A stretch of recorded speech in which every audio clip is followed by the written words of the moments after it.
All right, it looks like we're live. Hey, how you doing, Wes? Good to see you. Are you wanting to use your dog as a food, huh? Cut their throat and hang them up.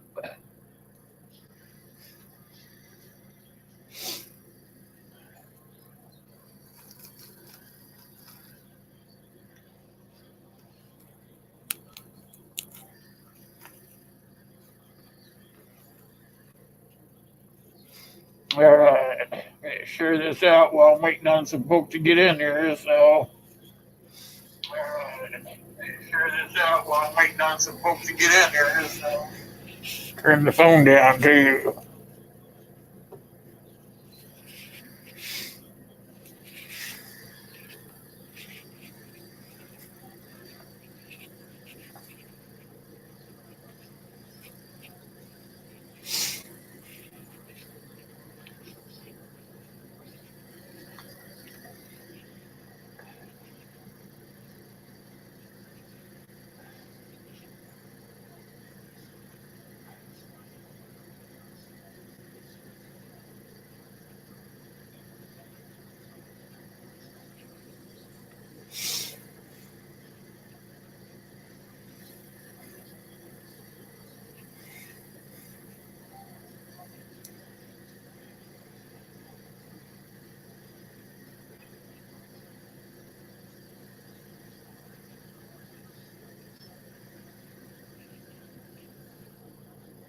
Tweet it out or put it wherever on your social media. That's what I'm doing.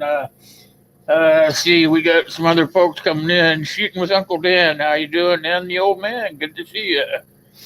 The popsicle is over there in the refrigerator. I'll get to it in a minute, old man. I hope you got yours, right? I'll be with you guys in just a second. I'm trying to get this shared out.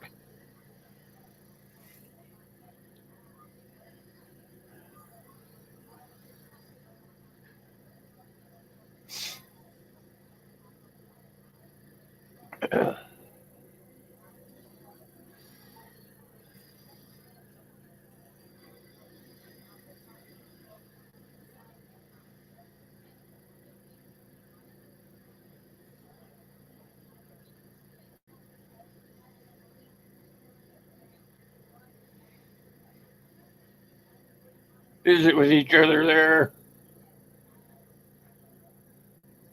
Better go get your popsicle, old man. I'll be getting mine here in just a few. Get this posted, shared out on my social media, and then we will begin.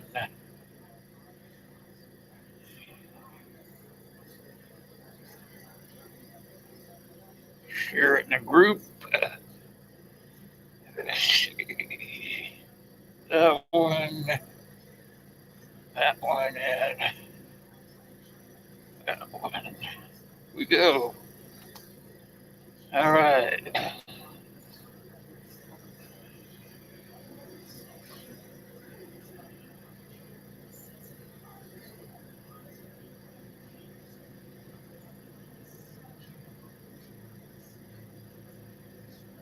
Go.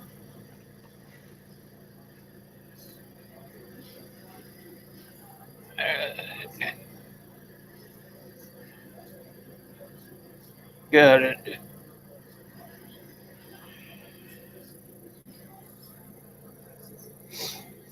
Oh, they finally got some popsicles in. What flavor did you get?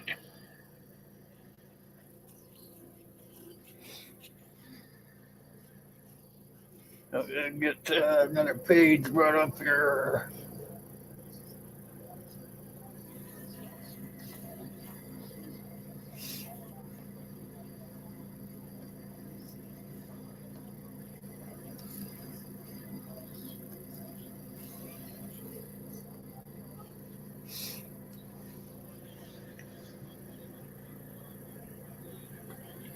Pineapple cherry. That sounds like a good flavor. Let's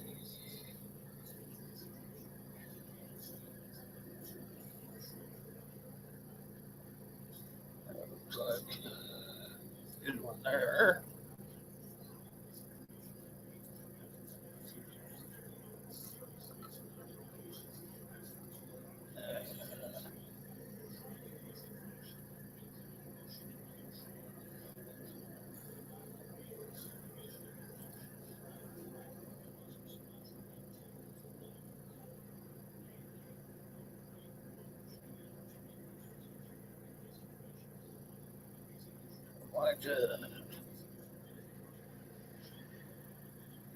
All right, pineapple cherry it is. Yeah, I have to leave you in charge for 1 second while I go get mine.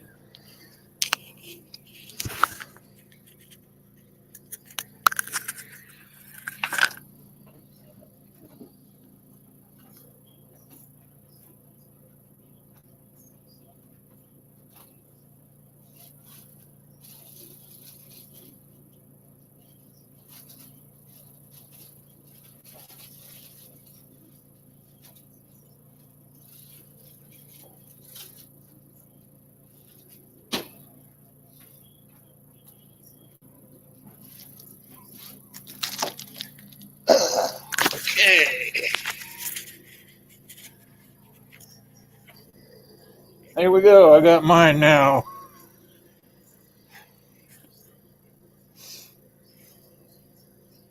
How's the weather where everybody's at? How about you, Uncle Dan? How's the weather down there in Texas? Kind of overcast here today. It's supposed to be getting some snow tonight.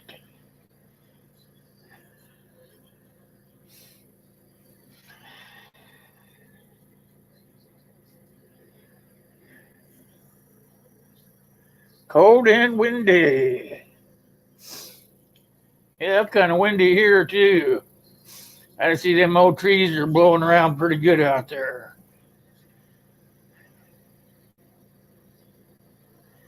Where is everyone? We're waiting on them to get here.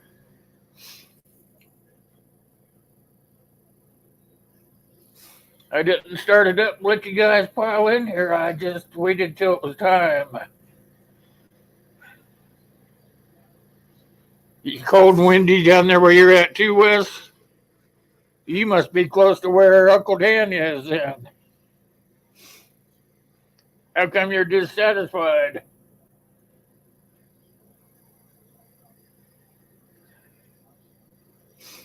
Wes was saying that his pets are going to be mobile food stores.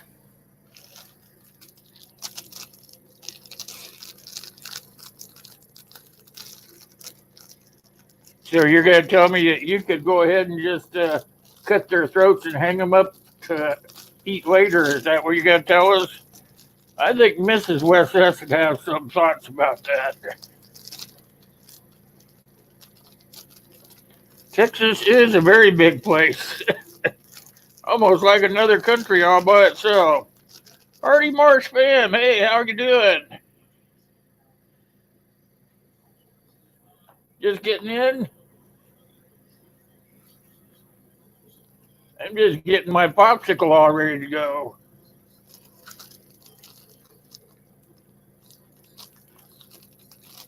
Put a pouch on their collar, like hot sauce or salt and pepper or something like that.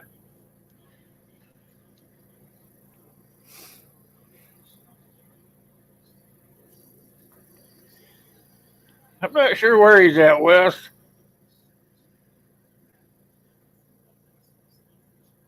A pouch, so that'd be like a seasoning pouch that you put on each one.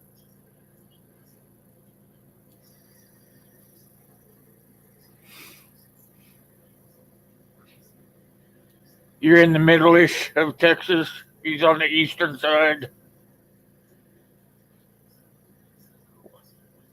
Oh, Kalen came in. How you doing, Kalen? Good to see you. Yeah, you did. How are you? You got his popsicles? Yeah, I just went and got mine.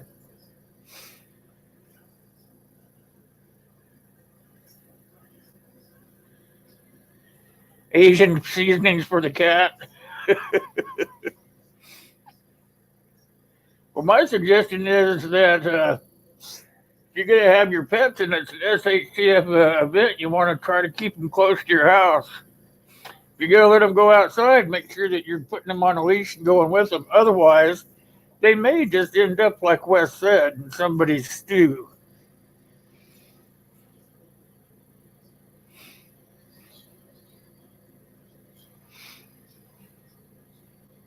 Far west edge of Texas.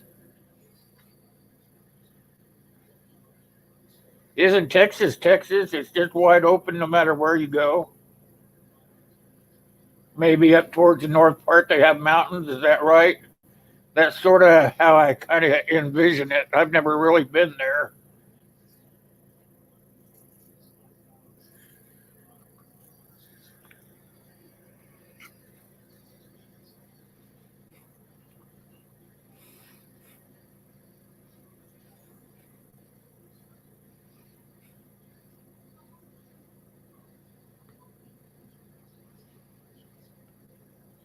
Bobcat's kind of good.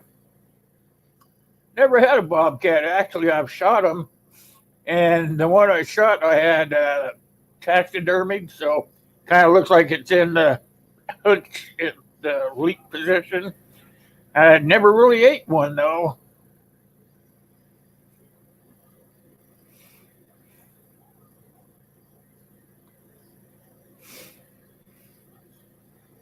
West of Abilene.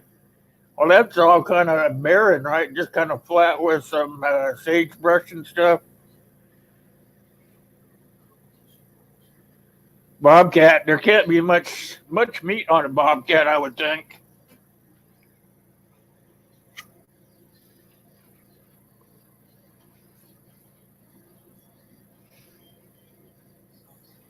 Bobcats don't really get that big. I mean, it'd be like a big house cat. You know, I've seen some pretty big house cats.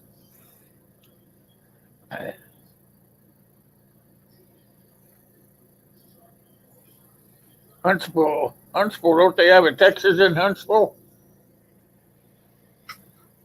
Have a prison, I mean.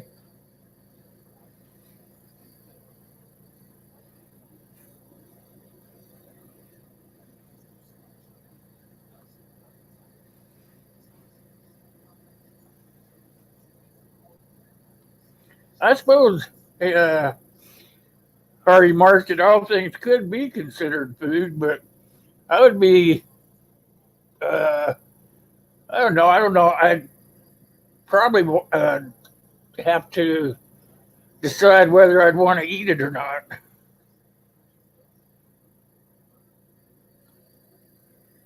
Yeah, they're small, but they don't really have that much meat. I wouldn't think. Bobcats. I mean, the one I shot basically didn't have much meat on him at all.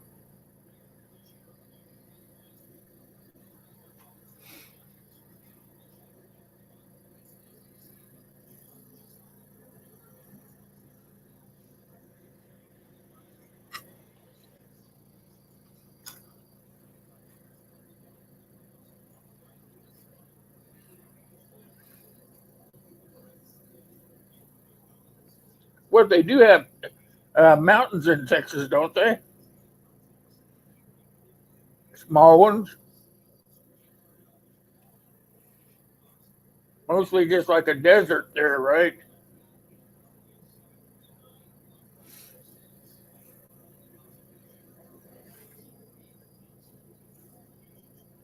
Don't forget to hit that thumbs up. Let me look here.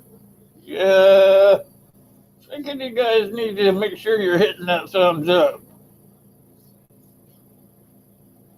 according to my handy dandy telly.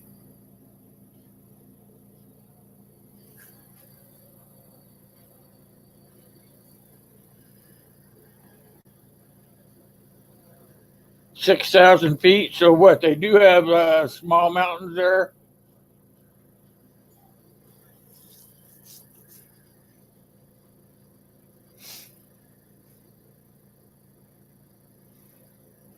So what? Pets in the SHTF. You guys are thinking that they'd make food? Is that what you're telling me? Wes and Uncle Dan? I was thinking maybe they would be like pack mules or something.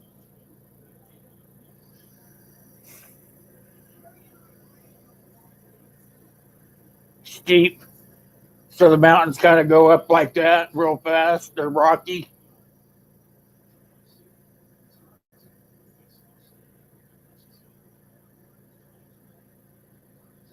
They ain't small mountains.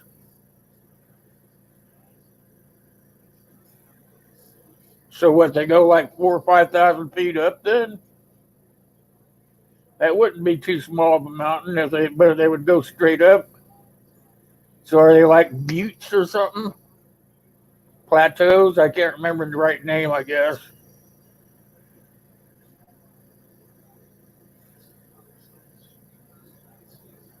We're get anybody wants to come up here, I can get the link up there for you. You can come up and talk to the rest of the folks here.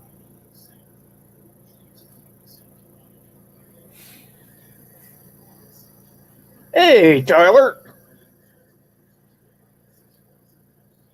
That's my thinking, Tyler, is if you're gonna have an animal or a dog or a cat, maybe you'd want to try to train them now to like pack a small backpack or something like that, you know. Like mine, I've got some that are, I call them ankle biters, and I started out letting them just sport like coats and stuff on their backs, you know, just so that they would kind of get used to having something on their bodies, you know, and then slowly moved them into like small backpacks or something. Something. Let me see if I can find it.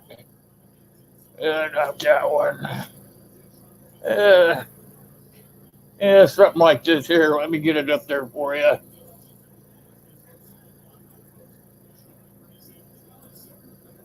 Hold on, I'll get it for you. Backpack. There, let me see. I think that's up there for you. Yeah, something like that. There, small backpacks for animals and stuff, you know, so that they could pack their own stuff like food and water and stuff like that. Or if you had cats or something like that, you could let the dog pack their food and water as well. You know, you can see they got all kinds of them. No, Wes, not the animals. Talk about the backpacks. The animals are not food. They're ways of packing their own weight in gold.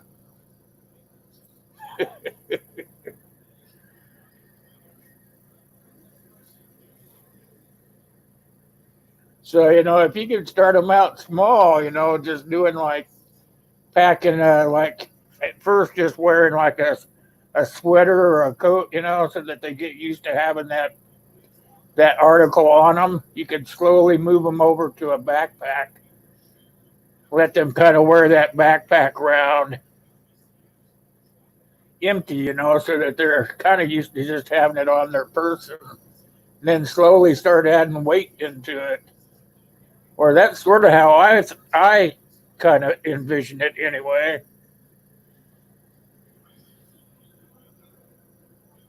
I could be wrong, you know, but I would think that that would be a way for them to be able to start packing their own weight around, because you're not going to want to put a whole lot of weight for your dogs and your cats, you know, in your backpack. Your backpack should, or your go bag, whatever you want to call it, should be just for you and whoever, your kids or whatever. But the ideal thing is to have your kids carrying their own stuff too. See right there, that backpack there is to carry a dog in. If you look at that one right there,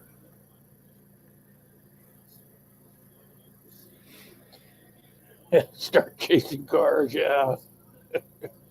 But you know, that's basically is what I was thinking is if you could slowly get your dog or your pet used to wearing something on them, slowly changing it over to them carrying their own gear.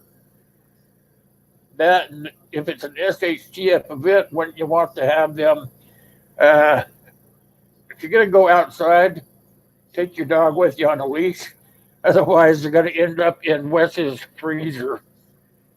Because if you just let them out the door like you do now to go do their thing, they'll probably just end up disappearing.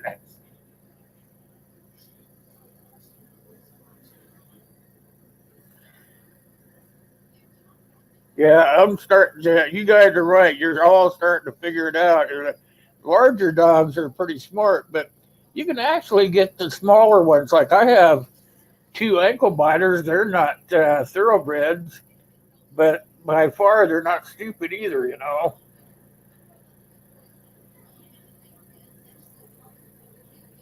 The bigger dogs that are thoroughbreds, they're really smart. I've had some thoroughbreds, and I've had just some run of the mill Heinz 57s. And they're only as stupid as you make them. If you work with a dog, no matter what breed they are, you can actually get them to do whatever you want them to do. Yep. Make sure the dog's healthy for sure, Wes. You're absolutely right there.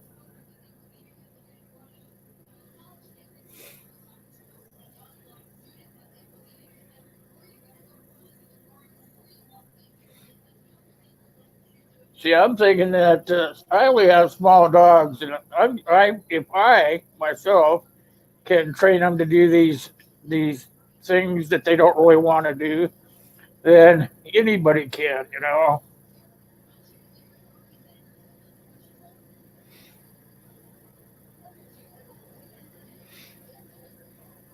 They use Hardy Marsh.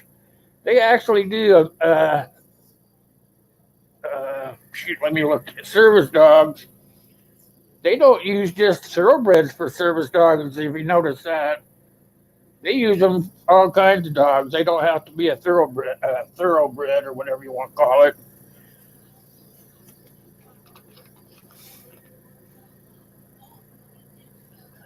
You get a dachshund. Dachshunds have a mind of their own.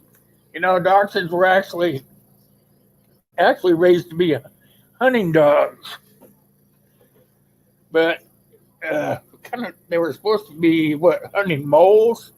I think they were molars. That's why they were built so long. And he wouldn't be useless. You could probably train him. I've One of my dogs is half dachshund, half Rottweiler. So he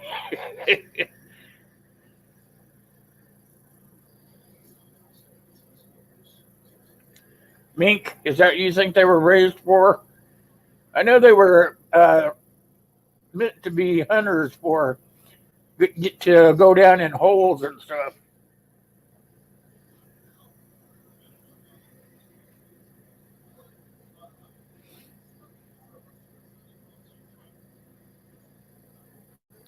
Yeah, you're probably right there, John's life. The rule number one is don't let them go outside alone. Is if they have to go outside, don't hesitate to put them on a leash and go outside with them, because otherwise they're probably going to disappear. They might be safe now going outside alone. They're not going to be safe in an SHTF situation because there might be John Blow up the road and doesn't have his shit together yet, so he's gonna be out looking for some roadkill and whatnot. And guess what? Gonna end up over there in Wes's refrigerator or back in Wes's garage, hanging upside down or something.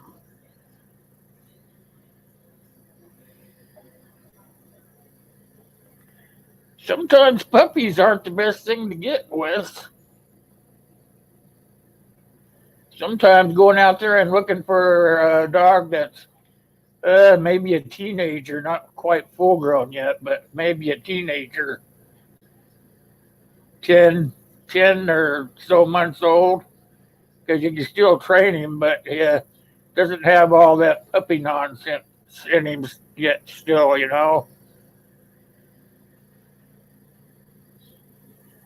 Yeah, it would be a morale killer if you would have to put your dog down. But you live that life now. We live that life day to day now. So in SHTF, you would probably have to just instill that into yourself. of saying, well, I would have to deal with it either way. So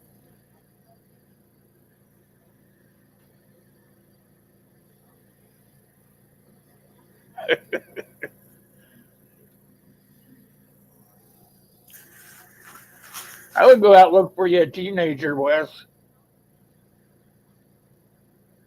It doesn't have to even be a thoroughbred. Just go out and find one that's kind of got his marbles all in one pile.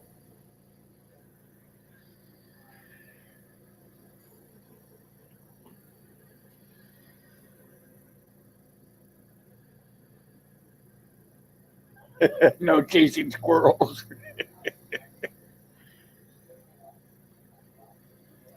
There you go. Old man's got it for you. Go get you a Saint Bernard. A lot of people that are preppers are actually, they do look for healthier dogs like Huskies or Labs or Saint Bernards or things like that, large dogs, so that they can actually carry not just their weight but some of yours too.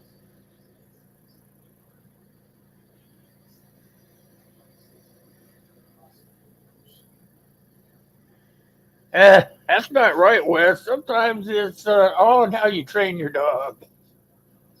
It's like Palmetto prepared put out a video. I think it was yesterday or something about chickens, and he was trying to explain to everybody about dogs and chickens, and that the dogs would take out a flock of chickens in no time.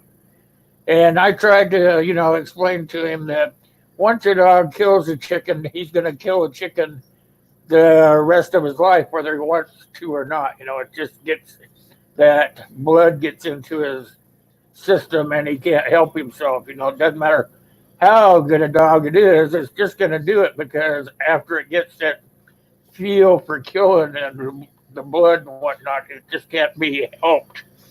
And he agreed with me. He said that, he had his mother had dogs, and one of the dogs actually took out almost all of her flock, and that the dog would be perfectly just docile to the chickens as long as they were around.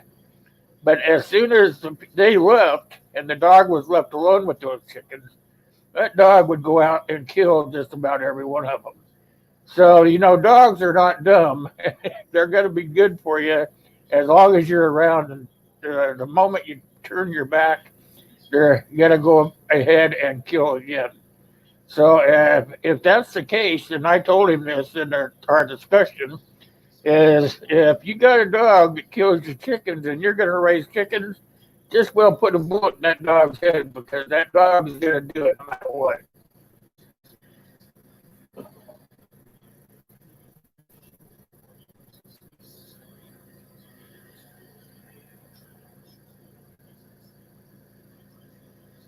They were bred. They were bred to. What I thought they were bred to rescue rescue other animals and people.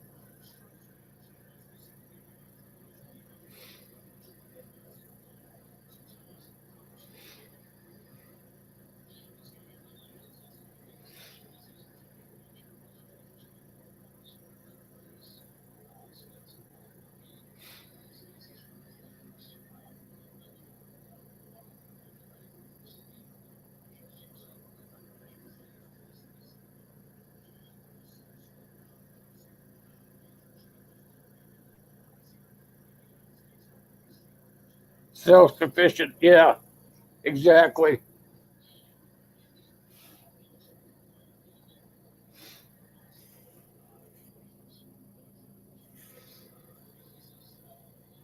That's another thing is if you're gonna have an animal in SHTF, or looking to have an animal for in case an SHTF event happened, yeah, you would want to find one that could be self sufficient.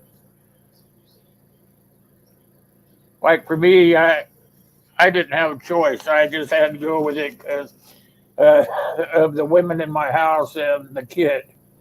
So I ended up with two ankle biters, but I made the best of it And I started out by buying them little doggy coats, those things that you can buy at Walmart and stuff, that just slip on them.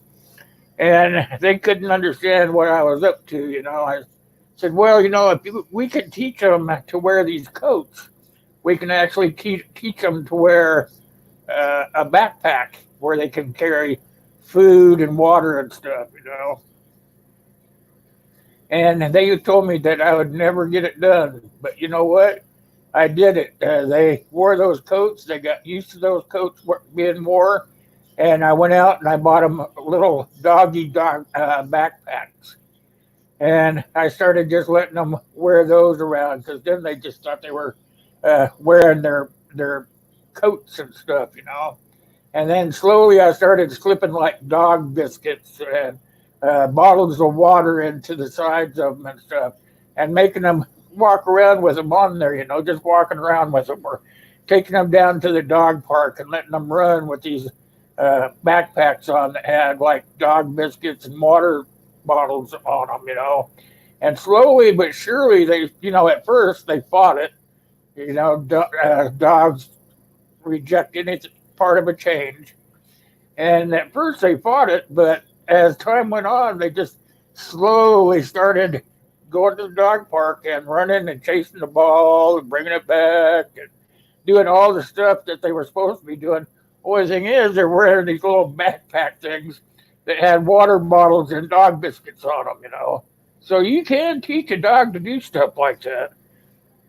And I'm suppose if I can do it to an ankle biting dog, I call it ankle biting dog, maybe something that's about that tall, then you should be able to teach a huge dog that same thing.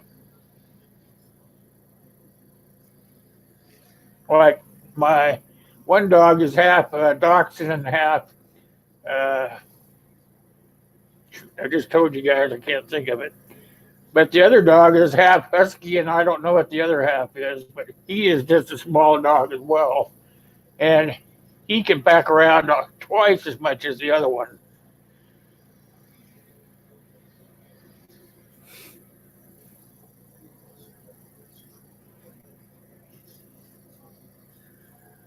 But the thing is, you make sure you want to go outside with them when they're.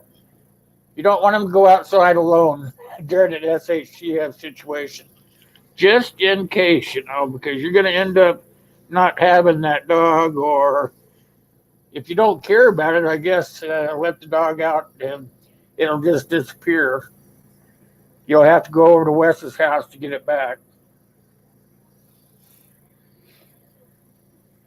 Might not. It might be too late by then.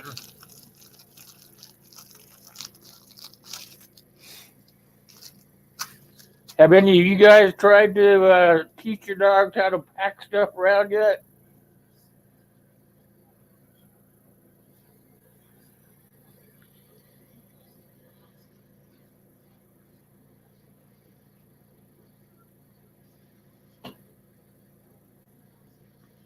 Jack Russells are pretty good dogs. They're a healthy dog. I had a buddy that's had two of them, and those Jack Russells are healthy dogs. I wouldn't want one to get after me. They are kind of vicious.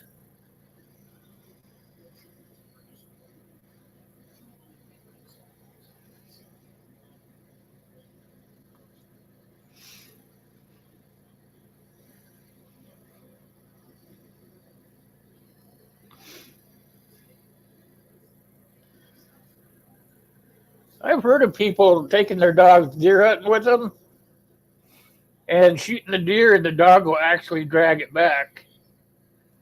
But that would be a heck of a feat to teach a dog. Hey, BK, how you doing, my friend?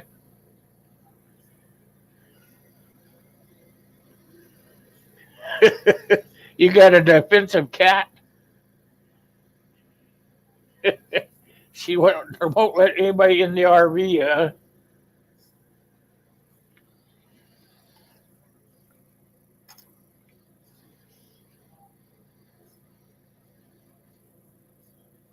I don't see you down there, Uncle.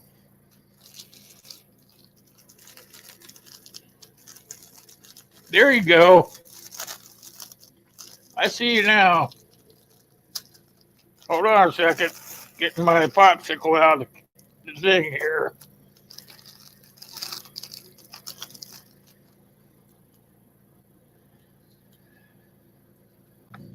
Hey, there he is. Yeah, I'm stopping for lunch. Oh man, that's a big sandwich. Oh yeah, I can't see, so my cuts are being big. So Your I mouth can't. is that big? No, I can't cut that small. I still have depth perception, so yeah, it's a big sandwich. uh, anyway, we're talking about pets and SHTF. Yep. Okay, now I've been through two minor ones, a forest fire and a flooding. Be sure you have cages to transport your pets, and some refugee centers or evacuation centers do not take pets because of health reasons. So make sure you have a veterinarian that can store your pets during this time period. And everybody has food and water for their pets, right? Yep. That's why I was just telling everybody is make sure that they. What I've done is taught my dogs how to carry their own food and water on their backs. Good. Normally, if I'm bugging in, I make sure for like 3 months. I have a little dog, so I figure the weight of the dog and how much food. So I figured 3 bags, 50 pounds each of kibble for them, and I have canned and I also have frozen. I'm covering all the bases. Plus, it's pets or meat. I eaten dog before. Most Asians don't do it, but eating dog and cat that doesn't bother me. Pets or meat. Period. If it's getting really hairy, hey, Fido gets a 22 in back of the head, and I'll eat them. I eat goat. I eat kid. That's baby goat. I eat sheep. You name it. One time, my family freaked out because I barbecued a lamb in the backyard in my smoker. It cost me $150, and nobody wants to eat lamb, especially with the head on it. And cheese. What are you talking about?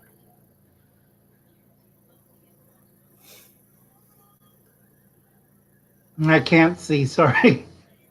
Wes says that his next dog is going to be named Meatloaf. Could be. I named my sister dog Mochi. Small, but like I said, a lot of people you have to realize the frozen meat that I got for the dogs. My nephew has two hound dogs. Um, that horse meat, I think, so I can eat it. I can eat the dry dog food. I did it before. It doesn't hurt you. Eat cat food, also cats. Cats are stringy and they're not very tasty, and also give you parasites. Yeah, you have to be careful feeding your dogs people food and cats because sometimes they'll gain too much weight because ours is really fatty and not lean and not too healthy. You'd be better off eating the pet food sometimes. Yeah, I have mine on diets. They've had so much people food that uh, they are sluggish about going out and playing and stuff because they got overweight. Yeah, they look like little sausages. Yep.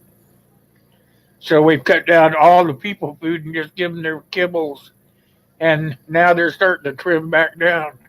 Yeah, good. I think But that I was was just telling them that if we were to be in this SHTF situation, to make sure that if you take them outside, make sure that you're with them, because yeah, otherwise they'll probably end up in the neighbor's garage hanging upside down. right. And also diseases from other vectors or vermin, they can attack your dog too, like rabies. Nobody ever talks about rabies in pets. If your dog's free roaming, be very nervous because where you're going to get rabies vaccinations or shots for your dog. Am I right, Will? Yep, especially in SHTF.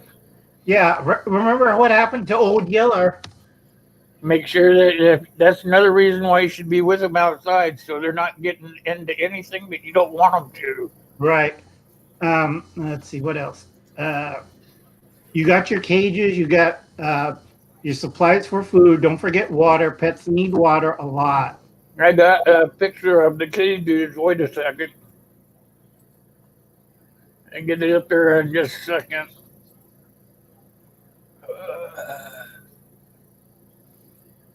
There we go.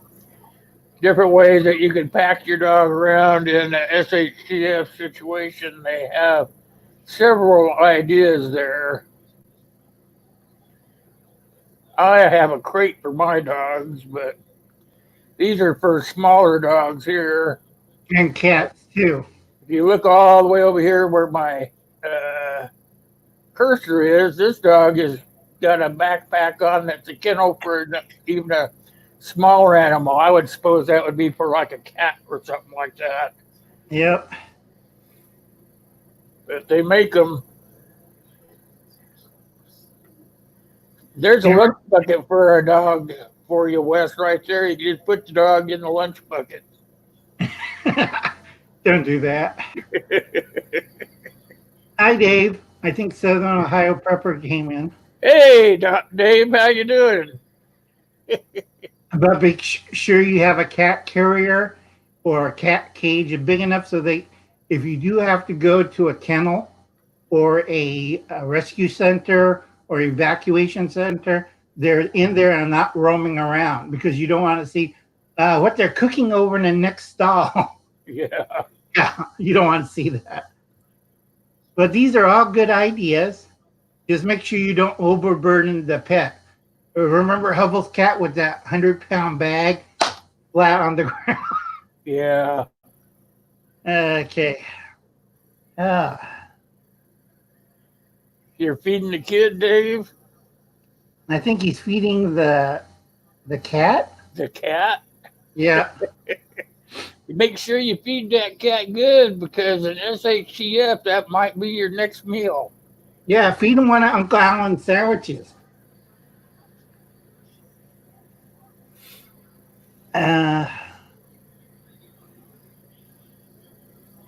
We know, Wes, you just ate a hog and a deer. Brat. Oh, brat. Yeah, the small one, the child, not a cannibal. Hey, Herman, how you doing, my friend? Hey, Good to Herman. see ya. Let's see. Pet medications. I almost forgot that. Did we ever cover pet medications? Will? Not yet. I was reading this. Yeah, John, want to make sure that you do keep lots of 22 ammunition. It'd be good for you. Even I know it's sort of related with the pets because if they get sick, you'd have to put one down, and you're not going to have the medication that a vet would do to put one down. You're going to have to actually put a bullet in its head. So, yeah, 22 ammunition would be very good. Hi, Howie. Also, you use it for vectors. Rabid raccoons, rabid possums, bats, rats. What else is a vector? Moles. Anything that's warm-blooded that could chew on your leg, you want to shoot it with a 22. Hey, Gray, how you doing? Hey, Howie, good thing you came in here. I need to talk to you. I am looking to put you on my panel on Monday night. Are you interested? I need your expertise.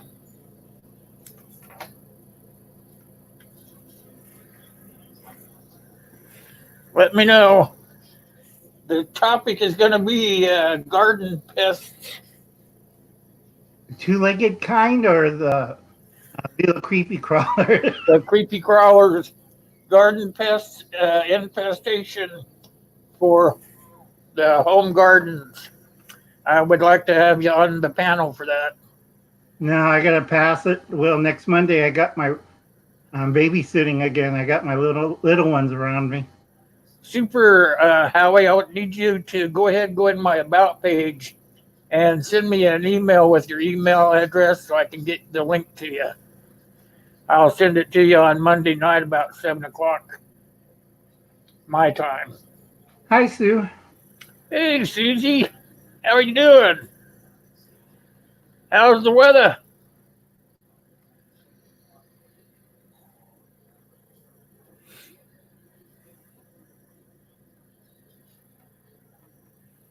Yeah, John's life, I think. Damn it, can't see. Yeah, it's John's life. You want to have pet medications. If your dog has allergies, it has breathing problems, worms, you name it. You want to. Benadryl, huh? I never heard of that. That's a good idea, though. If everybody didn't see John's life, Benadryl could be good to help your dog through a severe allergic reaction. Right. I don't know if he's talking about the pet pills or the injection, because with Benadryl, you have to be really careful. Talk to your vet. See what your dog's. They'll give you a big list. My brother's a vet, and he comes by check our cattle, and he told it we got more stuff. And too, a lot of people don't know. I used to art. I can't do it anymore. I dislocated my shoulder last time I did it. I artificially assimilate my Jersey cows, and a lot of people who work raised around cattle, hard life. And we do have germicide, and we have the germicidal light. So be careful with it. And also on your pets and dogs, make sure you're up to date on all vaccinations. You don't want your dog dying from distemper. What was it? You got distemper and rabies. There's a third one. I can't remember. Will, you got little dogs. I don't worry about it. They get shots whenever they need them.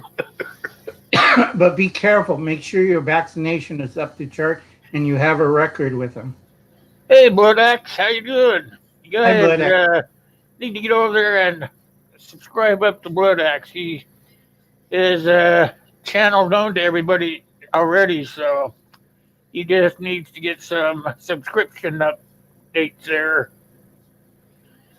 You guys don't know who that is? That should be Prepper Smith, I believe.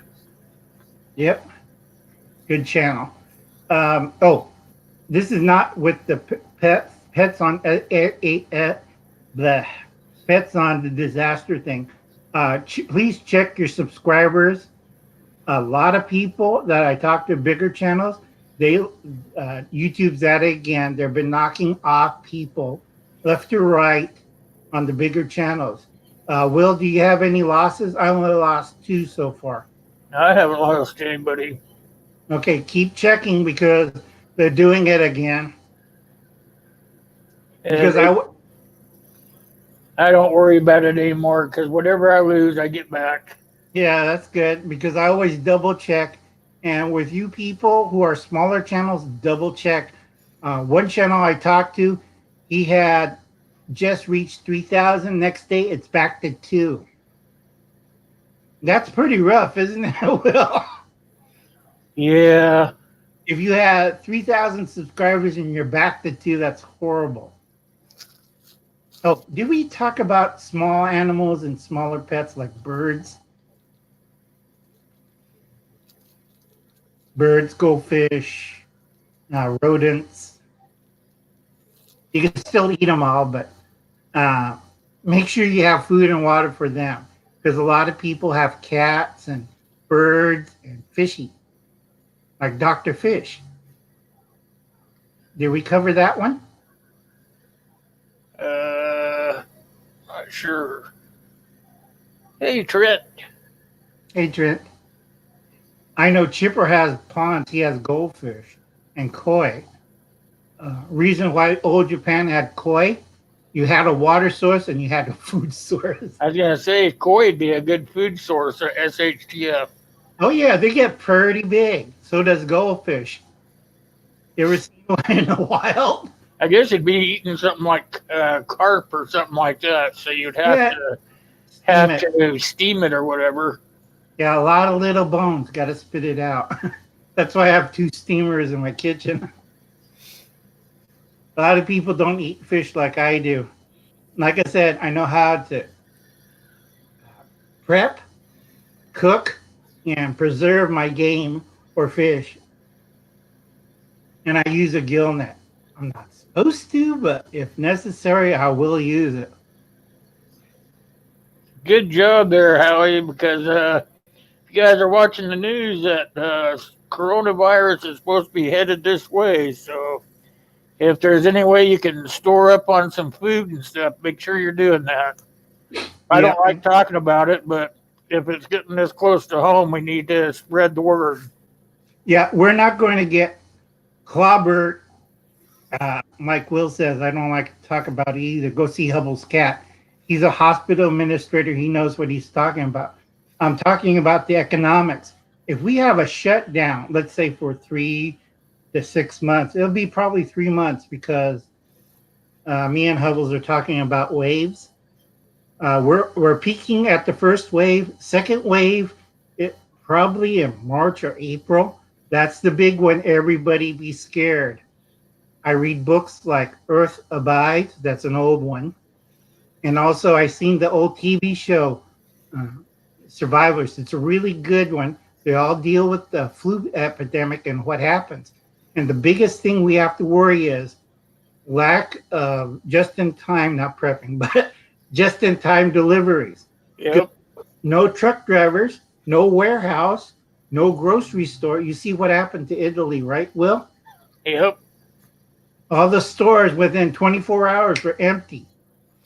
So think that for your pets too. You got pet food, you got water, you got medication, you got cages, you got a place to store them. Because I know people lost a lot of pets in the fire. And what the pets do, they're stupid. They ran into the fire. And you have barbecue pets. Or they couldn't move because I had to move horses too. Because pets in corrals, don't forget your livestock. If you have livestock like cows, I bunkered up on hay and grain for 3 months. This is why I'm broke all the time. Hey, old man, if you got canaries, you better let them guys go because there's not much meat on them bones. No, just make sure you have plenty of food and water and medication. You ever try to wash a cow, West? I've been washing my Guernseys with germicidal soap so they don't get it.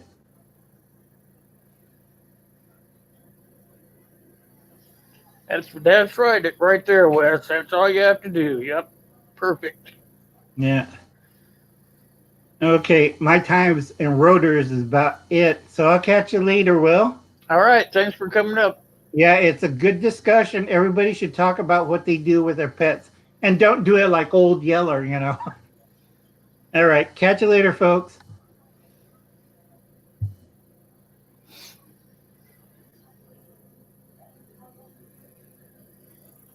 All right. Anybody else want to come up and spend some time? Feel free. I'll throw another link up there. Just anybody can jump up here. How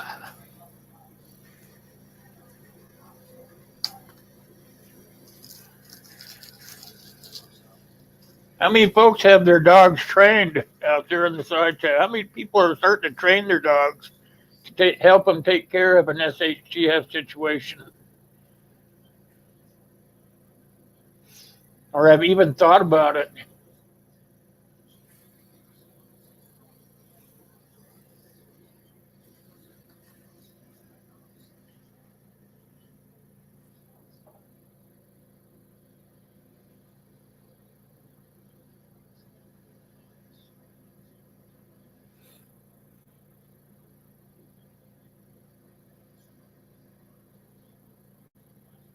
Oh, you adopted your dog out. I'm sorry.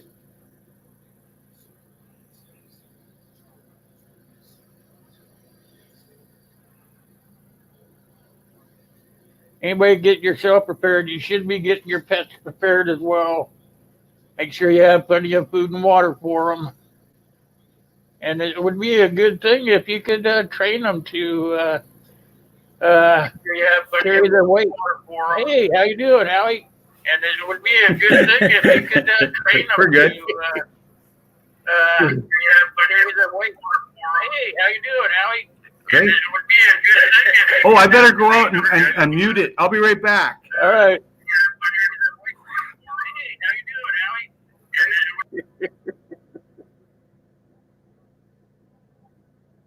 got to turn down his volume.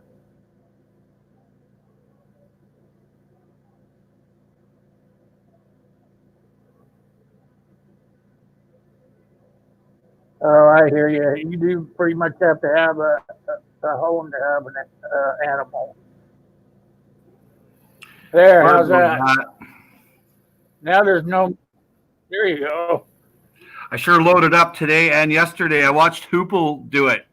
And I thought, well, he's doing the jump on the stock, the super stocking. And so I grabbed 500 pounds of dog food and water and canned chicken, and I couldn't get anything else in the car. I filled all the propane tanks up.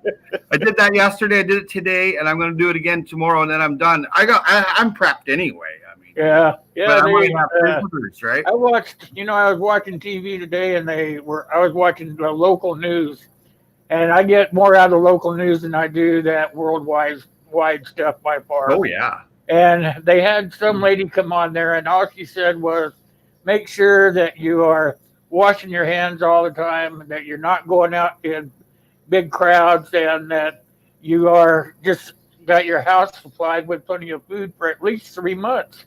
And she said you should be fine by then, that they should have some sort of vision for a remedy, that here in my state, the state university is already working on a cure. Great. So, I'll take it. that's way better information than you're getting in the worldwide news, Today, Will, I talked to two people. One was the propane guy. I said, yeah, I'm here filling all my tanks up.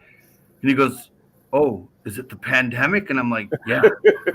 So then on the way out the door, the doorman at Costco's, I made a joke. I said, yeah, I'm here loading up for the, a possible pandemic. He's like, it's never going to happen, he says. I said, oh, look, the doorman is an infectious disease expert. He did not like me. The lady I was with, she made a wisecrack too, hey. It was pretty funny. But people say stuff to program you. It's called neuro-linguistic programming. Oh, it's only going to last 90 days. Well, tell that to the 750 million people that are quarantined in China. Okay? Yeah. That's 10% of the world population is quarantined. I don't want anything to do with it. I'm going in my bunker. I've got my girl, my grandkids and kids might show up, or my girl's daughters and son might show up. Everybody's got I got a decontamination station. Yeah. Oh yeah, I'm right ready. But people are looking at me like, that guy's a little bit, not there. And I'm like, don't bother coming to my door because you won't be leaving. Yeah. It's better to be safe than sorry, That's what I said. And then people not people, but some did make fun of me. And I just went, you better not come to my door. Yeah. You're not getting nothing. I've stocked up with my I have, I have several hundred gallons of fresh reversed osmosis water, and I'm ready to sit in my bunker for up to a year. Yeah. That's a lot of water, man. Well, you know what? I'm tired. I had to carry all that for the past 3 days. Hell yeah. And then I had to rotate the water that I had. And it's only $3 for 5 gallons at Costco, eh? Yep. Yeah, it's only $3.30, and then there's a 10-cent bottle fee. And I thought, okay, I just keep funneling them over. I went to Home Hardware yesterday, and I wish I took my phone with me, where they had all the masks, on the shelves. The shelves were empty. My girl and I were like, no, because we wanted some of those N97 masks, eh? with the valve and the screen and the filter and stuff. There's none there, and they're all coming in on the 28th. So I'm going to be there at 7 a.m. and wait all day for I'm buying a whole box. Yeah, I bought some on Amazon. They're going to be coming in the mail. They're the reusable ones. Yeah. They have the little thing in the front. Yeah, the valve and the filter. The filter is on the inside. The mask can be replaced. Yeah. And I have those coming. I figure I have respiratory problems, so I'm going to make sure I'm covered. Well, your immunity is low, so you'll be the first one to pass away. From Yeah. it's 3%. So 3% of every 100. How much is that? That's 3 out of 100 are going to Yep. die. Yep. Some people And, have you know, 3.5, 2.5. Canadian prep got it at 3.5. Yeah, the ones that they let in come into the United States, they are over. They were over on the eastern part of my state Wow. in quarantine at the Air Force base. Ugh. So that's pretty close to home for me. Did any of them spit on the sidewalk and it washed down the drain into the drinking water? That's what I'm afraid of. No, thank you. No one better not come to my door. It's not going to be nice. Get lost. I already have a notice on the front door. No trespassing. Yeah. I'm not messing around. I don't want to die. You know what they're doing here? They take everybody off of the cruise ship. There was a lot of Canadians in Japan, and they brought them over here and they put them in hotels. That's over on the West Coast, right? No, on the right coast. We're on the left coast here. Well, over on that far right coast. That's where they all are, out in Ontario somewhere. Yeah. And but the thing is, with this designer, it's a designer. COVID-19 is a designer virus. Hey, someone designed it. So why would you even want to do such a thing? Like, that doesn't make any sense unless you want to be some lunatic. Yeah. So there's some scary theories going around, but I try not to get involved with theories. But then you're like, you're looked at as a conspiracy theorist. Yeah. And if you look at the word conspiracy, now that's a word to look at. I looked at it in the dictionary, and it's a Latin word that means breathing together. Holy cow. Don't need any of that. But that coronavirus was that's man-made.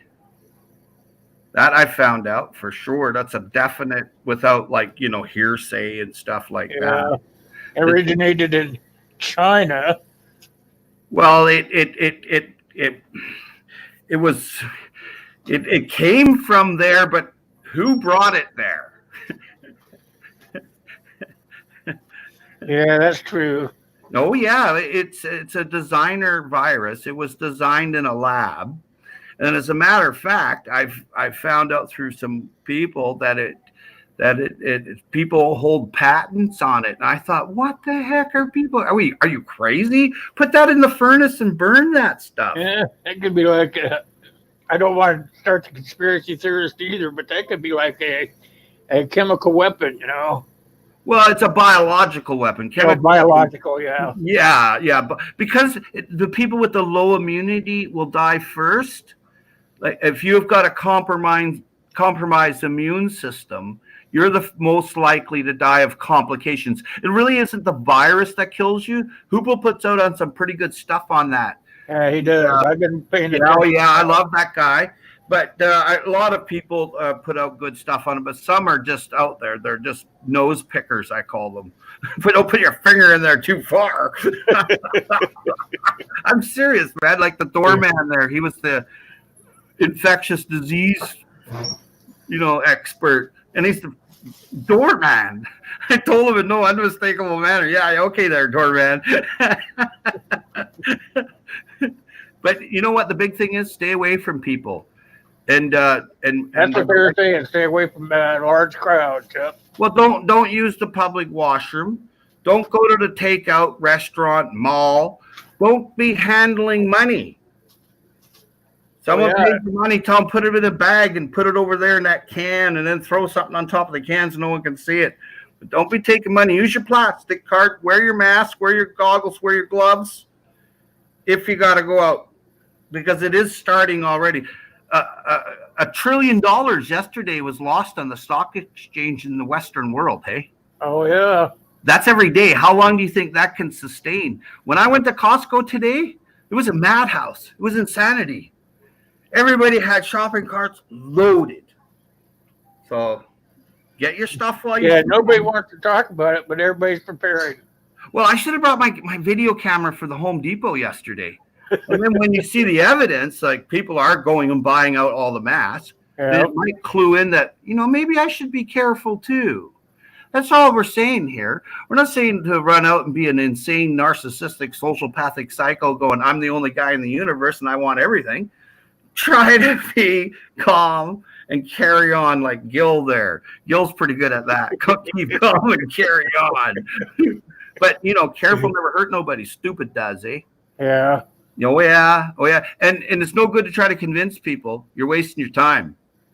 The only way they understand anything is when they're sick and dying. That's when they get it. See? It's no good. It's best to say nothing at all because you're wasting your time. They're all convinced that, I'm invincible. I've got the armor of God. Well, that's great. You've got the armor of God. Well, let's hope you don't go visit them anytime soon, man. And avoid. There's a guy there that he's a vegetarian, and he told me, and he's a doctor of infectious disease, and he told me, he says, avoid, and avoid some more. Yeah. That's all your recourse is. Avoid. Yeah. Yeah. If I have to bug out of here, I've got my own island I can go to. So that's if I've got to bug out. I'm all ready to go though. Oh, that's good. Oh yeah. I'm all ready to go. I've got my cameras. I'm all ready to go. I'll be fishing and picking clams all the time. And I got the high ground. There you go. That works. You have to. No one's going to help you, man.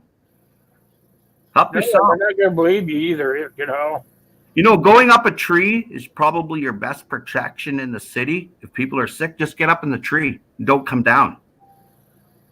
People can't spit on you, right? You're up a tree. I think people in the city are probably going to be the worst, They'll panic. They'll panic first, Sure it is. Yeah, sure it is. Absolutely. Going up a tree is your best defense. Bring up lots of water and, Cliff Bars and whatever. Go up into your penthouse or whatever and just stay there. Yeah, yeah. The big thing is it's airborne in droplets at a certain micron size. But, I mean, it'll hit the ground and stay there. And people have different ideas that it's good there for a week. Some people are saying it's a lot longer. And I'm like, okay, what does cold kill it? Does heat kill it? No. If anything, it incubates more and it creates a new one. So up a tree, up a mountain, on an island, my advice is if like in the United States, they're telling kids not to go to school no more, that they'd be taught over the internet. It's like, really? Like, that's pretty scary. Here at the public places, they've got hand sanitizers right at the front door now. As soon as you go up, they want you to wash. Yeah. Before you go in the library or anything. I'm like, whoa, dude, where's this coming from? But people are scared. And the health authorities are doing something here. They're not doing a lot. But people are still intermingling. You see people, when I was in Costco today, when I was in Walmart yesterday, I had my mask on. I was all glasses, gloves. People were looking at me, man. And I'm like, screw that. Sorry about the language. I don't care what you think of me. I care about and give concern to who I love, not who loves me.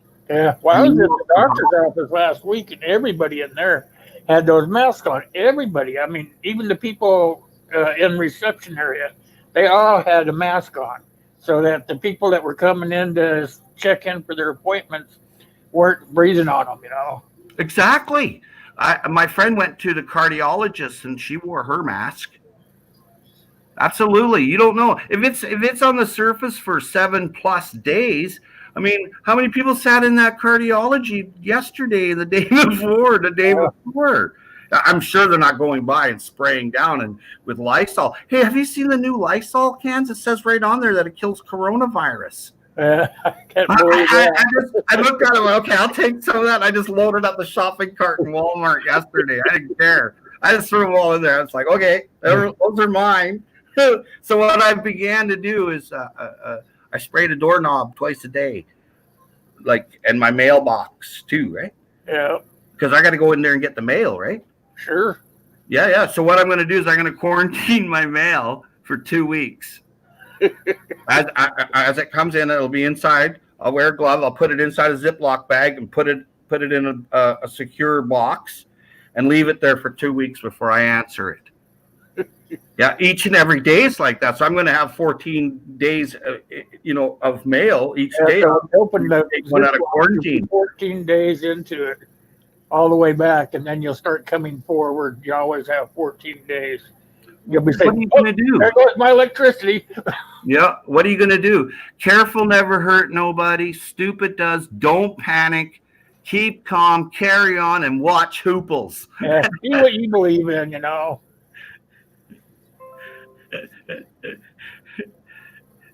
I'm sure this is going to peter out, you know.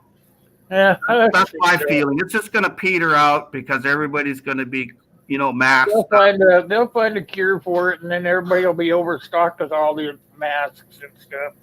Well, I like your enthusiasm that they're going to find a cure, Will, but the possibility is it's called probability. Yeah, well, Probability that they will, how long it will take. there's great minds on this planet, you know. But this was designed in a lab, and the worst part was it was in a lab in Canada. That's the worst part, in Winnipeg at the CDC.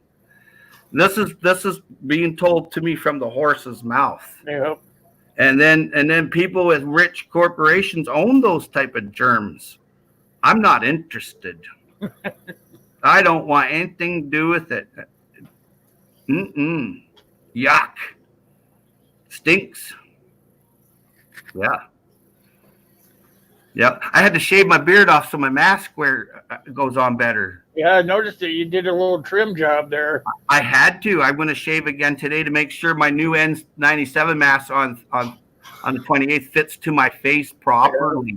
I don't want any possibility. Also, I looked at some guards too, like they use at the hospital on the headpiece, and it comes down to stop that splashing. Because if I got to look after sick loved ones, like some family members, I want to be garbed up. So I looked at some hazmat suits too. Yeah, those are pretty cheap. My buddy Picker Rick there, he's got a channel on YouTube, and he's talking about taking his hazmat suit and going shopping at Aldi's. To see what kind of reaction he's going to get, right? That would be a good video. Well, but we're all laughing about it, but is that coming down to, and the food you take home, do you have to quarantine it for 14 days before you eat it? Get your food now, ladies and gentlemen. Ryan the Gamer said, don't listen to the fake news. Of course not. Listen to your friends that are smart.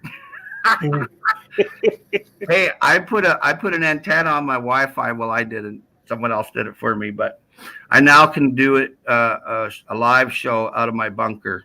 So I'll be sitting there. You'll see all my water and all my canned goods and my mask, all my gear. You'll get to see that soon. Hey, that sounds good. Yeah, it's gonna be fun. Hey, I spent a lot of loot on that bunker, man. And it's coming in handy. And I've got a 3-door stage that you got to come through, eh? Oh, that's and I got a place to have a shower before you even come in the door. Yeah. And a place to put the laundry, right? You take the laundry off as soon as you're out and about, take it off, put it in the wash, put your vinegar and whatever else, your laundry soap and your bleach in there. And, just a cap of bleach. And then put your laundry and make sure it's mixed in the water. And then you go and get into the shower. Then after the shower, you spray down the doorknobs and go wash your hands again. I'm not joking. This is no joke. For real. And you know what? If it was for nothing, well, that's okay. It was a great learning thing. The next virus is going to be a lot worse. Well, you know what they say? They always tell you to train, train, train anyway, you know? So, That's what I'm looking at. This as a learning training exercise. No, no, I didn't panic or anything. I kept calm. I went and just did what I had to do to shore up everything. The Gorilla Tape that I bought, I decided to buy Gorilla Tape instead of, because I got duct tape and all kinds of other tape. But Gorilla Tape gives it a real good seal if you don't want anything airborne coming through any of the cracks in the house. yeah. Control the air coming in. We got filters, charcoal filters controlling the air coming into the bunker, eh? Okay, so you can use that. Or Yep. Yeah. Yeah, well, you know, and then now I think I'm done. I think I do one more trip tomorrow. I'm picking up several cases of sockeye salmon and tuna, even though I've got lots of tuna and a little bit of sockeye salmon. I like to have those high protein. Today I bought 36 cans of beans to add on top of what I already got. I mean, I have those huge 1 gallon cans that you buy from Cisco and Costco and all these places. I've got like walls of them, right? And then I got my canning, but I wanted something that if I'm bugging out that I can throw it all into my boat and just leave. There you go. Yep. Yeah, you leave the freezer stuff behind because you won't be able to keep it. But take a good portion. You can take what you can and leave the rest. Yep. Well, it's good fishing where I'm going, so. And lots of Don't oysters. be giving away your location, okay? No, I mean, there's 1,000 islands all along the coast here. Pick one and try to find me. You're not going to. There's just no way. I mean, the Broughton Archipelago alone's got 1,200. That's at the tip of Vancouver Island. Could you imagine all the other little islands all the way down? Oh, yeah. I mean, there's just a ton, and nobody wants to live out there because you're alone. You ever watched Alone in the Wilderness? It's kind of like that. You better be prepared. You better be a good outdoorsman. Learn to make that fire and keep that fire going, and know what trees you can burn, like birch. You can burn green. You better know a few tricks. Yeah. If you want to survive, in the wilderness. Because you can only take so much. Dry goods are your best bet because you can always add water where you go. Yep. But if you start taking heavy, wet goods, whoo. And adds up fast. You're going to wear yourself out just putting them, well, in your case, on the boat and then have to unload them from the boat after you get where you're going. I bought an extra boat that I tow. I bought a brand new motor. I bought a brand new boat, buddy. I can tow 1,500 pounds in the extra boat, the extra Zodiac I bought. There you go. In mine, I can carry almost 2,000 pounds. Holy cow! You're set. And if you know how to go along the coast, you know the tides, you'll be fine. People on the interior of North America is going to have some serious problems for food if there's nothing on the shelf. But make your way to the coast, eat clams, oysters, and those limpets. And don't eat any limpet that oozes out green. That's the poison one. Okay. Yeah, you can make it. Hey, a soup can be found anywhere in a recycling bin, right? Campbell's soup can. Now, every rock, every tree that you shake, every rock, every log, every garbage can you move, there's little bugs crawling around and worms. You put them in that can and you kill the spider and put it in the can, whatever you got to do. And you fill that can by about half and pick some dandelions or some stinging nettles. Put that in there. Put that on the fire, fill it up with water and drink it. That's the best meal you'll ever get. And it's right there, a soup can. And then the next thing you should be thinking about if you've got nothing, and some people are like that, they got nothing, okay? The shower curtain is in every house. That shower curtain makes the best poncho. The best. An 87-year-old woman hiked the Appalachian Trail a dozen times with a Campbell's soup can and a shower curtain. I read her story in National Geographic years and years ago. I read her story in Reader's Digest, and I don't remember her name, but I thought, wow, an 87-year-old woman can walk, 1,500, 2,500 miles and eat from a soup can and a shower curtain, and that's all she had, and a stick and her clothing on her. Yeah. So something to remember, the soup can and Shower curtain. That's your best friend.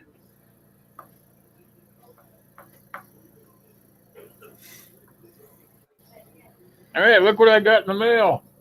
My coasters came, you guys. Nice. Came out pretty good, I think.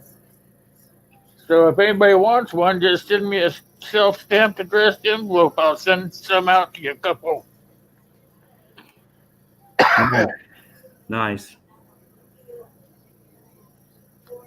I'm making my wine in 2 weeks. I'm bottling up my wine. What are you gonna make it out of? Well, the grapes grow here in the food forest. Yep. I usually make up 50 bottles or something like that. Oh, nice. Yeah, and it'd be good for trade, right? Oh, I yeah. don't drink at all. I might have a glass of wine twice a year at church or something like Yeah, that. that sounds like me. I don't care for booze at all. It makes me, a little bit, carefree. Can't be doing that. Yeah, I get obnoxious. Yeah, I gotta stay conservative. I get obnoxious, so I just stay away from it. I don't get obnoxious. I just fall asleep, and then maybe there's something on the stove cooking. I gotta be careful. But the wine is nice. It's a beautiful red wine, and it's a lot. It's not sweet, but it's nice fruity tasting. But if you're cold, take a shot of wine to warm up a little bit. Yeah. Yep. Oh yeah. I was raised that way. Grandfather would give you, it's 30 below. I would have a shot of this. You're only 9 or 10 years old. Oh, thanks, Grandpa.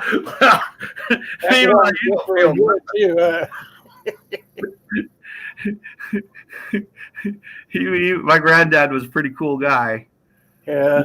Oh yeah, he was a character. Yeah.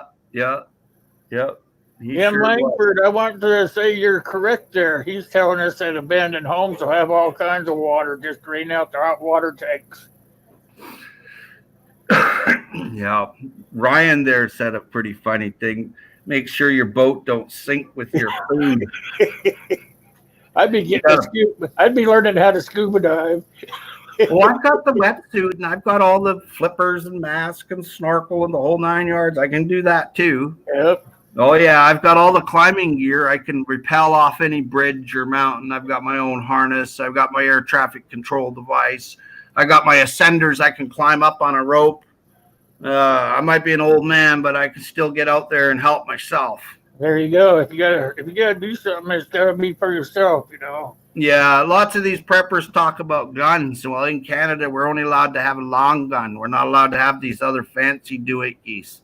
But I'll tell you what, my double-bladed axe and my machete and my throwing hatchets are not the same as having a gun. But I'll tell you what, you're in a lot of trouble if you try to come and hurt me.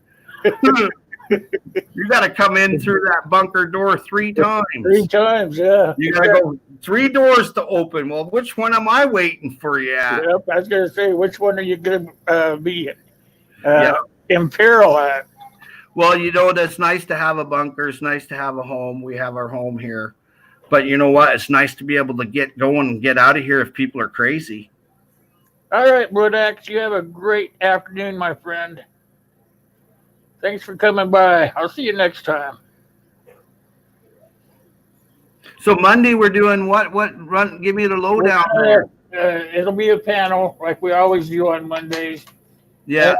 It's going to be on, let me get my note here, because I have your name at the bottom so you can talk to Howie. Garden pest infestations in your garden. Yeah, I don't have any of that because I grow a food forest. Yep. So I figured you would be a good person to have on the panel so that you could tell people how to keep them out of their gardens. Do you know what your number one best pest spray is? Clay and water. Clay and water. Yeah, and then spray the clay and water, and then the little bug, he don't like the wearing a hole in them, see? And diatomaceous earth and lime and wood ash. All these things just kill everything and sanitize the whole place. How about dish soap? Can you just spray that like on the leaves? That's when you got a problem, see? You got to put dish soap and water, neem oil. You got spider mites or aphids or whatever. But or slugs, before all them things happen, you want to be like my wood ash kills all the slugs coming into the garden here in the Pacific Northwest. Now, I don't put the wood ash out into a certain place and all the slugs and snails go over there. They really do. I put up a video on it. There's just hundreds of snails and slugs all in one spot. They don't come over where my garden is. And then because it wears a hole, the wood ash, the white wood ash wears a hole in the little creature, like roly-poly bugs, they call them. The Latin name is landiopod, but them are the worst for eating the root system and nematodes. But when you put down your wood ash and your clay in water in the early spring, really early, and then you can put that clay just about on any plant, no bugs are going to be around it. I don't have a bug problem. You look at my videos, it's all lush green vegetation. Yeah, that's what I heard about you. I learned it from my granddaddy. Clay in water. And you spray everything and then stop spraying it 2 or 3 weeks or a month before you're going to use it. And another thing is when people use raw manures in their they're bringing in like click beetles and wireworms and all kinds of stuff. They bring in stuff. They don't understand you're cross-contaminating the soil. And if you kill the microbes and indigenous microorganisms with your walking and stomping on the soil, I mean, you're inviting pests. I don't have any pest whatsoever for any reason in my food forest. And I have 9 food forests on Vancouver Island, okay? Yeah. There's nothing. Because clay. Well, a lot of people are bringing the pests into the kind of dirt that they purchase, right? That's the worst. A lot of the dirt has the pests already in it.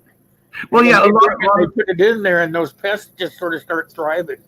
Well, what happens is when you buy a bag of soil from the store, that has Roundup in it because it made soil from the gardener's leaves, the branches was sprayed on it, and you try to grow something in it, and nothing grew in it. And like, oh, I wasn't a very good gardener. No, you weren't a very good soil maker. That's the problem. You have to make your own soil because you're trusting someone. And if you go look at where they make soil, they put in drywall and all kinds of stuff, and it's loaded with chemicals from Dow Chemical. I'm not picking on Dow or anything, but I'm just saying that's where it comes from. They got the patent on the chemicals, okay? So what they do is they spray it onto the field. Well, that takes like years to break down, unless you put it thinly out there. But Charles Dowding did a piece on it and on how chemicals get into the soil that you buy, and it says organic right on it. But when you try to grow anything in it, it doesn't grow. But by the second and third year, something may grow in it. You see, because it's the microbes have broken down the chemicals and toxins. Microbes are your best friend, and you feed them with sugar, hey? Mm-hmm. When it comes early spring to late fall, you feed that sugar every 3 weeks into the soil, and the microbes multiply and make toxins inert where it doesn't bother you. You see? Soil can be cleaned up that way. Right? I'm just going by what my experiences are, and I've had my soil tested by agricultural government Canada. They're like, "Oh, this is great soil. There's almost virgin soil," and I'm like, "Oh, really?" And it's just layers. You're making soil in layers from your environment, like coffee grounds, kitchen waste, wood chips, lawn grass, biochar, dead goldfish, dead zombies. Oops, sorry. Whatever the biomass is, and it decomposes, and indigenous microorganisms break everything down, and that soil is ready to give you food from within the soil. And it's balanced. The reason why farmers have problems with the grasshoppers or slugs or this bug or that bug is because their soil is not balanced. There's no organisms in the soil. They're all dead. They're spraying these petrochemicals on it every year to get it, and fertilizers to get it going. Well, that's all fine and dandy, but what happens when it gets polluted and toxic and grows nothing for you? Well, you all ask for a handout from the government because, our crops failed. Yeah. Well, it's because you're just not. You have no concept of observation. You're just going by what someone tells you, programs you for. The neuro-linguistic programming is, put the fertilizer on, put your Roundup on these weeds, buy this seed, and it's GMO'd and genetically modified organism. By the time you're done, you're just an absolute nutcase. Yep, and you get it all just masked. No pun intended. It should be fun on Monday. What time is it going to be on Monday at your place? I start at 7:30 Mountain Time. Mountain, so that's 5 here then. So if you send me your email, I'll just send you a link. And all you have to do is click on that link. It'll bring you right into the... Okay, I get you from the About section. And what I'm going to do is I'm going to put you on my YouTube email. All right. That way there's no mistake. Yep. And then I'll just send you a link. And when you get it, I usually send them out about 7 o'clock, about a half hour before the show starts. And that way people... if they're having problems with the link, that I can help you get in there and stuff. So. I'll dig up some picture material that I can hold up and you can see what to do. I've got some pictures of using clay and neem oil. But you know what? If you got balanced soil, you'll make out really good. It's because your ecosystem's unbalanced. You tried to grow all corn there, or you tried to grow all tomatoes there. You have to mix them up. It's called polyculture. Polyculture rocks, and you'll get some stuff. You know, people go, "Oh, I don't have a garden." You have a bucket, don't you? Grow in the bucket. Yeah, that's what I plan on doing. I don't have a large enough space for a garden area. So I'm just going to put some buckets together and put them right alongside my fence line. Watch buckets that are not food grade. That's a big important thing. There's plastics that are really bad for you. And then there's plastics that are okay that won't hurt you too much, but maybe you'll die in 40 years. But there's food grade bucket, and you should look at that. If they've got food in the bucket, when you buy your bucket, that's the one for you. But those black buckets that you see, and you see people growing food in tires, don't do that. Don't do that. Do you know your liver is going to die? You want a food grade bucket to try to grow in, or a wooden bucket. I mean, in an emergency, go ahead and grow in the tire if you've got nothing else. But chances are you could take your time and plan a little and get a food grade bucket. Yeah, that's important. Hey, Lori Jean's here. Yeah, she just stepped in. Blue Healer's here. Yeah. Yeah, it should be interesting. I'm excited for Monday. Yeah, I couldn't think of anybody better to be on the panel with me than you. Tomorrow I'm bringing in 300 pounds of sunchokes to a food bank that I've done. I'm digging. After I leave the show, I'm going to finish digging them out of my food forest. I'm going to make a little video for Gil and Dave there. They wanted to know about what to do about diabetes, and so the sunchoke is my favorite for it has a fiber in there that grabs a hold of sugar instead of your pancreas producing insulin to control the sugar. In the sunchoke, there's inulin fiber that grabs a hold of sugar, and then you just pass it through your waist. So I'm going to do a little video for them boys there because they was asking last week. So, and then I've got a couple other things to throw in there, like the prickly pear cactus pad, how people in Mexico don't have diabetes because they eat it. Yep. It has inulin in there too. It controls the sugar burn. You don't have the neuropathy in your legs. You could have a cure for obesity.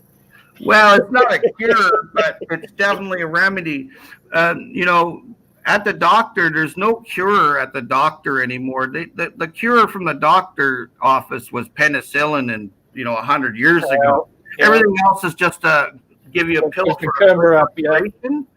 So what happens is when the doctor gives you yellow pill number 9 or red pill number 4, it's just to find the right vibration that you feel better. It's not to cure you. Yeah. Yeah, it's not. I know many doctors. Okay, I know tons of them. I've shown them how to grow their food, and they don't want you to know that. Well, we're looking for a vibration, and it goes off your biorhythm. And if you want a good vibration where you feel good every day, go to the ocean or go out and smell the rain. When you smell the rain, that's negative ions hitting your biorhythm. You're going. That's a great smell too. Yeah. Well, that's negative ions. Yep. So that's what you want. If you want to feel better, go to the ocean, lake, river, falls, creeks, something like that, and then you get that negative ion. Or go out and smell and be in nature. But there's no cure at the doctor's office. You got a broken arm, go to the doc. He'll set your arm. Okay.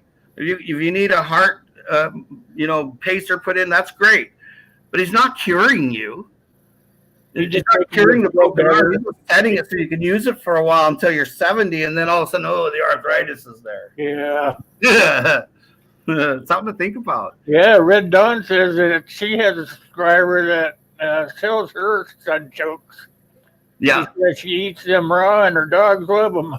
Yep. Yeah, you can eat them raw, but take it easy if you're not used to them. Hey, Will, just eat. Just take a little bit. If eat it and try to eat an apple with it. The enzymes help for digestion and complex molecule building there. Oh, So it's called malic acid, and enzymes are plaque crushers. And with people that are of large stature and are overweight, they have a lot of soft and hard plaque. So you try to eat when you're eating sunchokes. They're super healthy for you. Okay. But it's so nutrient dense. Your body's not used to it. So you could have some really heavy gastrointestinal pain, to say the least. I've seen people just, pass gas for days. Holy cow. I just got over that. No, thank you. Yeah. So what happens is if you cut it really thin, the sunchoke, you almost need to be a chef to handle sunchokes, man. And when you cut them really super thin and then boil them in water with some sea salt and curry, makes the best soup base, the best. But you must cook them long enough, or you cook them in a pressure cooker, or harvest your sunchokes after a month of real hard cold. And then that takes the gas out. But I'll tell you, the best thing that you will ever grow is a sunchoke, because when you plant one, 15 shows up. And they look after themselves. You don't need to water them. You don't need to fertilize them. You could have the worst, crappiest ground in the world, and they'll still grow there. And there's several types of sunchokes. The Latin name is Helianthus tuberosa. Do they grow down here? Absolutely. They grow all over the world. Right at the North Pole, you can grow them. It's Helianthus tuberosa is the Latin name. And then there's sunchokes. There's Jerusalem artichokes. There's oca, dongjing, yak cone. And they're all underground tubers and bulbs. And that's what you want, because if you plant those things around a tree and then you chop it down in the fall and chop and drop, only all that food's underneath the ground by that tree. See? So I wrote it down. I'm going to look for it. Oh yeah, it's a great one. If anybody's in Canada, I can mail them a few, but I can't mail it to the U.S. It gets sent back. Yeah, I suppose so. I get a lot of stuff sent back when I try to go to Canada. Really? Yeah. Oh, they want duties. Yeah. Doesn't matter. I was trying to send a sticker to Lori. Got sent back 3 times. Just a sticker. Yeah. We ship can-do nuclear reactors all around the world, but you can't send your sticker here. Yeah, that's something. Yeah. Oh, yeah. Canada produces nuclear reactors and sells them, eh? Yeah. A lot of people don't know that. Yeah. Another thing. Has its own world, I think. when you're all paying $100 a barrel for oil, you know how much a corporation buys oil from Canada for and sells it to other countries like the United States? $14. Wow. Yeah. And it's dirty oil. It's dirty oil from the tar sands. And it's sold for $14. And the American citizen is gouged. I'm sure. Tax. Well, tax. But I mean, if you're buying it for $14 and you're selling it for $100, That's a pretty good markup. Yeah, no kidding. But I heard that's all being shut down now too. I heard there's a big oil field being shut down in northern Canada because of nobody wants dirty oil anymore. People are buying electric cars at the car dealership. They're not buying gas-driven ones. So that's something else you might want to look at if you've got money in stocks and shares. Is don't be putting it in oil cars. Put it into a little electric car company or something. Yeah. Oh, sure. I dabble a little bit in penny stock. That's about it. Lori Jean, I'll make sure that on Monday I get your address there, or you can send it to me, your address, and I'll mail you out some sunchokes. It's the time to do it. It's right now too, when they're dormant, and they'll grow where you are. All right, you guys, we spent enough time on here. I've got to get out of here. I got things to do. I always go so fast, man. I always want to do like an hour and a half. It always turns out to be almost 2 hours or 3 sometimes. I appreciate the opportunity to be up here, Will. Thank you kindly for what you're doing, and hope I didn't overstep any boundaries or anything. No.